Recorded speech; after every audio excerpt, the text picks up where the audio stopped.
Well, we are well into the practical part of St. Paul's letter to the Ephesians. He puts a fair bit of high-flying theology out there. This is Paul's practice. He does the theology part first, and then he starts nailing it down to the day-to-day matters of faithful discipleship. And Paul urges us to be wise. And in the biblical tradition, the notion of wisdom is related to the ability to do something skillfully. There's a Hebrew term, chokhmah, which can be translated both as wisdom and as skill. There's a passage in Exodus 36. Now, Bezalel and Oholiab were very... and every skillful person in whom the Lord has put skill and understanding to know how to perform all the work of the construction of the sanctuary shall perform in accordance with all the Lord had commanded. So this is about building a sanctuary, and the Hebrew word there translated as skill also is used for wisdom in other places. So wisdom is the skill of doing life well. It is the understanding of what is most important, the ability to prioritize appropriately. It's the skill of putting together a life that's worth living. Dr. Jordan Peterson is a figure who can divide a room, but he has said some things that I consider to be quite wise. Peterson's views on suffering have a lot going for them, I think. He acknowledges that suffering is part of the deal of life. Life always involves suffering of some sort. And that's kind of obvious when you think about it. But he says the thing to do is to live a life that makes the suffering worth it. That is, be skillful when it comes to making choices. Make decisions you are unlikely to regret.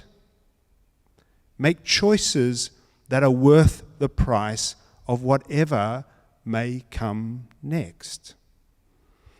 Now, if you're unsure of what you may or may not regret, what is worth suffering for, may I recommend to you a text that has stood the test of time in multiple cultures across the globe over several millennia. You won't be surprised when I tell you it's the Bible. All right? You could start with the Hebrew Proverbs. There's lots of wisdom in there. The book of Ecclesiastes, also quite good in this area. But you couldn't do better than simply paying attention to Jesus' words in the Gospels. Jesus says as much himself when he tells the story of building on the rock. He says, "Therefore everyone who hears these words of mine and acts on them may be compared to a wise person who builds their house upon the rock." That's in Matthew chapter 7:26. It is an evil day that lacks purpose, or that has a purpose insufficient to sustain a person through the challenges that the day holds. So be wise in giving yourself to a sustaining purpose, one that will stand the test of time. Because the thing about being unwise, of course, is no one really sets out to be unwise. I doubt any person who decided to go on a reality TV show went on the show thinking, "Oh, I'll look really stupid." Most of them do look really stupid, but I don't think they plan it that way. And even if the person had seen previous episodes of that very show, I bet they think, those people, they're idiots. If I went on the show, I'd look much cooler. Being unwise is almost a form of blindness or self-unawareness. We suspend our belief in the way things normally work when those things come to apply to ourselves.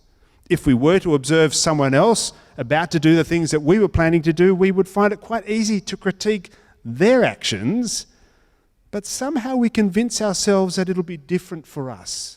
Normal rules won't apply in our situation. And it's relatively easy to stumble into being foolish. You can do it without thinking. We often discover our folly only in hindsight, unaware in the moment of the implications of our choices.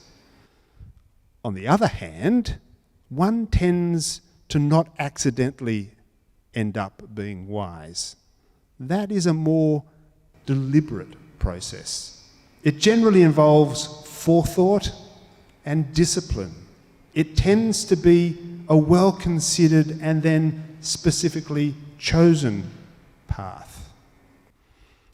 I suspect that's why when I first became a Christian in an evangelical flavoured church, they put a heavy emphasis on daily reading of the Bible. There used to be this thing, we called it a quiet time. Does anyone remember quiet time? Yeah, some of you old evangelicals know what I'm talking about.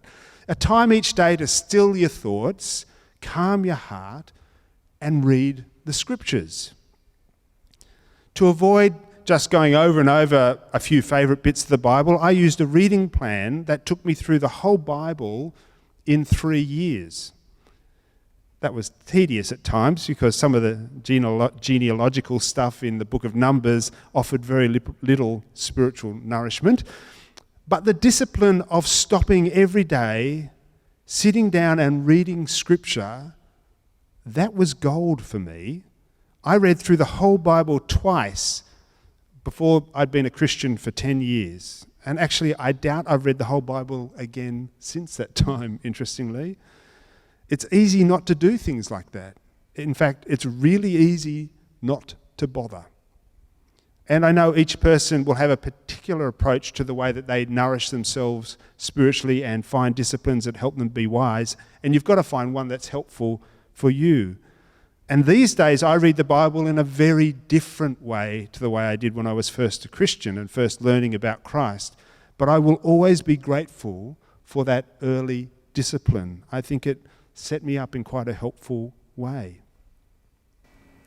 And we've got to make the most of our time in these evil days, as Paul says. Sounds a bit harsh when Paul says evil days, although we might relate to them a little bit at the moment. And indeed, for Paul, he was in prison in Rome when he wrote this letter, so his days were probably not as jolly as he would have liked them to be. But actually what he's saying here is the sense of evil is the sense of futility. That is, much of what was going on in the world was for no apparently good purpose. And this links back to the notion that creation is the organising of stuff for a particular purpose. And much of the way that things were organised around Paul while he was in Rome was to fulfil the purpose of the emperor. A relatively short-term and self-interested purpose, it should be said. The emperor's plans had little standing in eternity. The emperor himself might have thought that he was eternal, but he was not. The most loyal subject fulfilling the emperor's every directive to the letter would ultimately be shown up as short-sighted. And in one sense, this is the very definition of evil. It's kind of missing the point. Good energy and good intent diverted from their divine purpose. In this case, a false deity, the emperor, claiming to be the ultimate power. But allegiance to the emperor did not stand the test of time. The emperor's reign ended. His empire eventually was broken apart. The awesome military might of Rome was ultimately subverted not by a competing military power, but by a deeper insight into reality. Because several centuries after Paul wrote, the Emperor Constantine came to terms with his humanity before the one true and eternal God. And the church was allowed to flourish, and the logic of eternal truth and power subverted imperial rule and power. So, if you want to be wise, you avoid getting caught up with that which is already passing.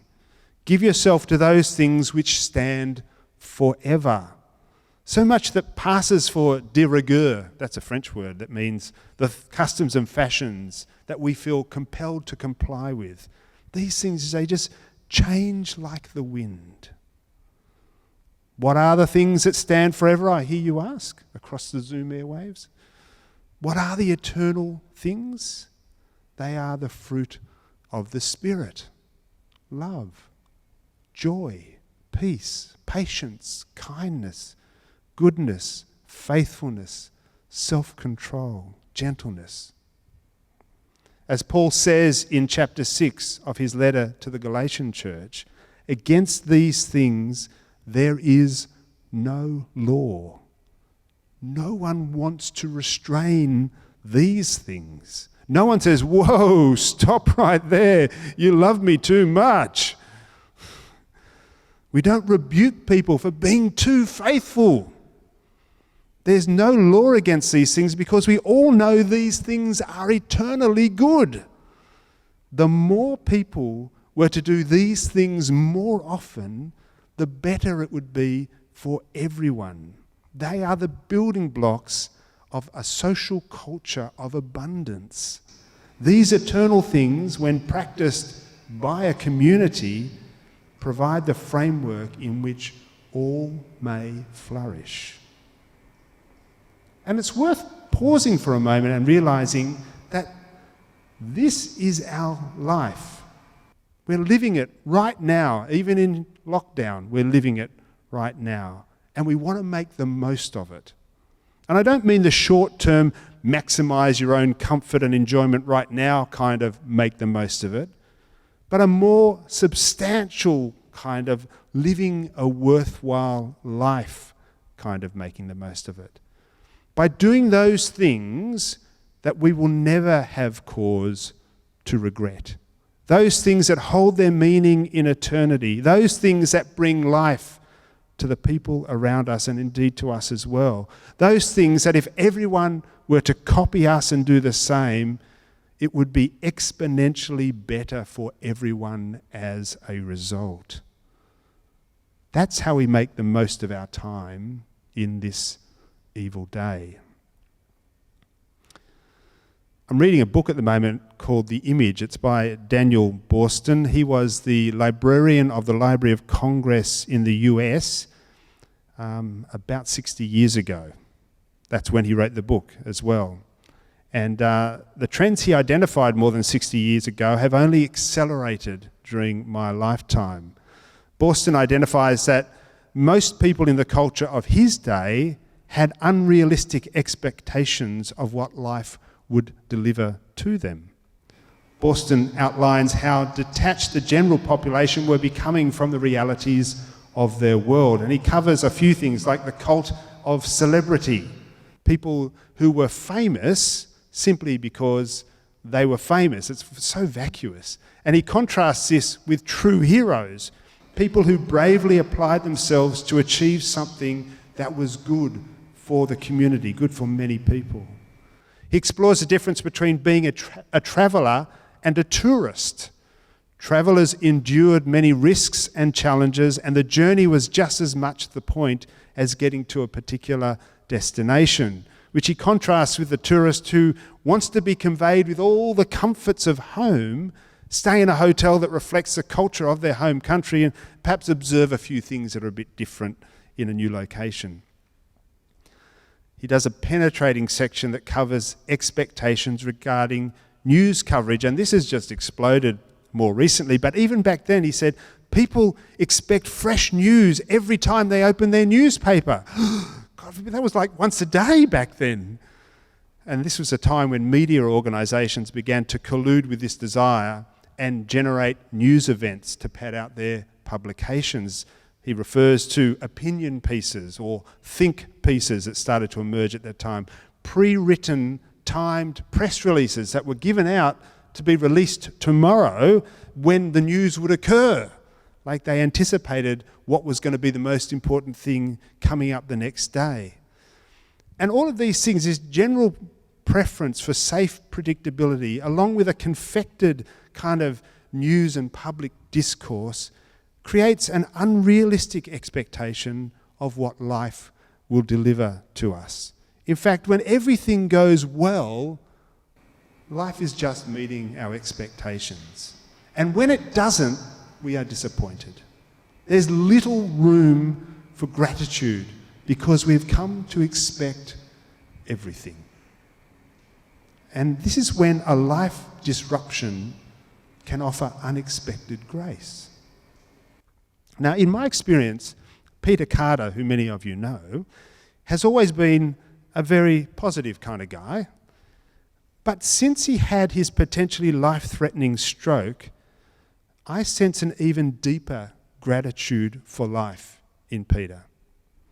Pete senses the gift that each day is, and it brings this divine presence into everything.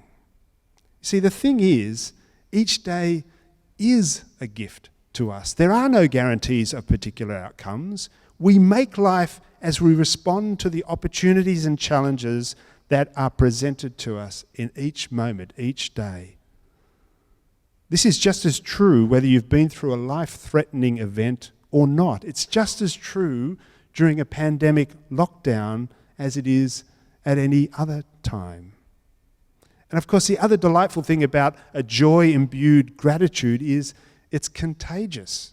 When I walk and talk with Pete these days, I drink in his sense of joy and gratitude for life, his openness and gentle passion, and his desire to serve others kind of rub off on me.